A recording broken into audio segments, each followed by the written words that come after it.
A Kenyan athlete and father travels to Moscow, believing it's the opportunity of a lifetime. Instead, he finds himself on the front lines of a war, forced to fight for a foreign army. This is the story of Evans Kibet, a man who says he was duped into joining the Russian military and sent to Ukraine. His journey reveals a dark and growing strategy in modern warfare: the recruitment of foreign nationals through deception and coercion. Evans Kibet is a 36-year-old long-distance runner from Kenya. Like many athletes, he dreamed of competing on the international stage. So when an opportunity arose for what he was told was a tourist trip to Russia to run in a race, he took it. His family believed he was heading to Moscow for a short visit, but the trip took a turn as his visa was about to expire. According to Kibet, his sports agent presented him with an offer for a good job that would allow him to stay in Russia.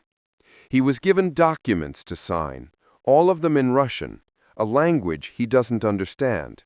He says he was simply shown where to put his signature.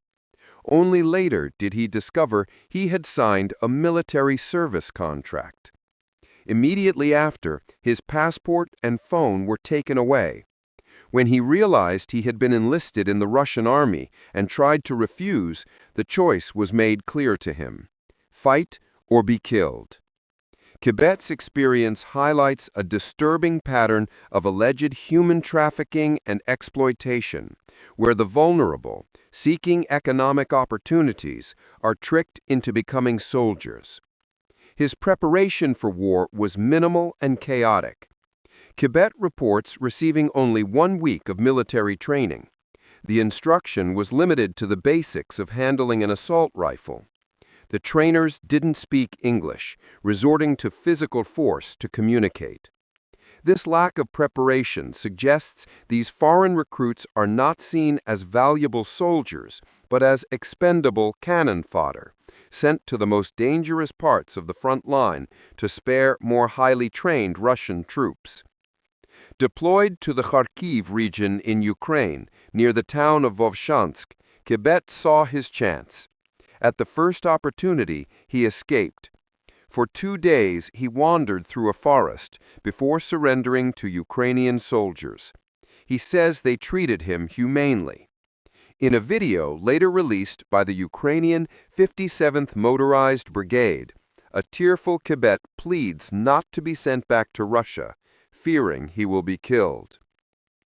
Evans Kibet's story, while shocking, is not an isolated incident. It is a personal window into a much larger global recruitment drive by Russia to supplement its forces in the war against Ukraine.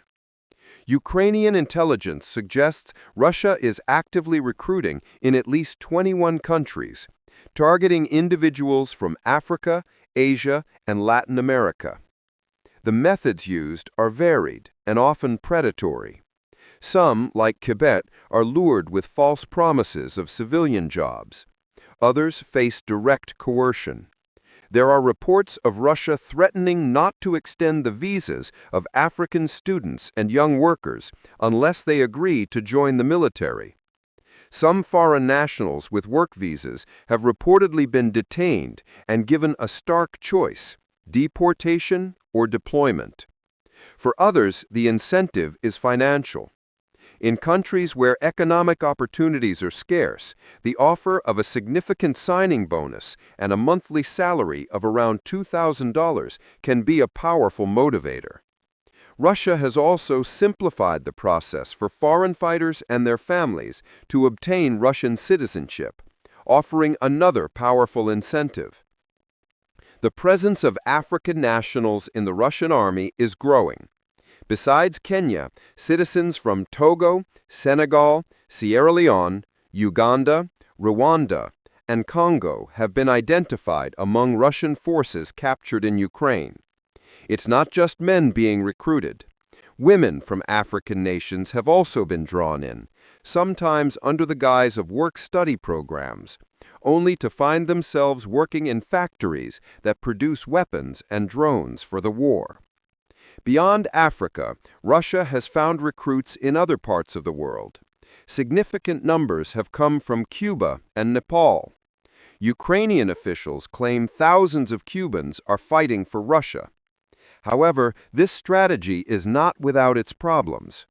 The government of Nepal has stated that its citizens have deserted the Russian army in large numbers, citing extremely high casualty rates and harsh treatment.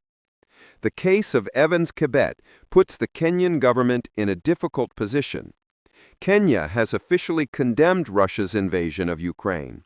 The capture of its citizens on the battlefield will likely increase diplomatic pressure. For now, Kibet remains a prisoner of war, a victim of a deceptive scheme that turned his athletic dreams into a wartime nightmare. His story is a stark reminder of the hidden human cost of conflict, where the war extends far beyond the battlefield, pulling in unsuspecting individuals from around the globe.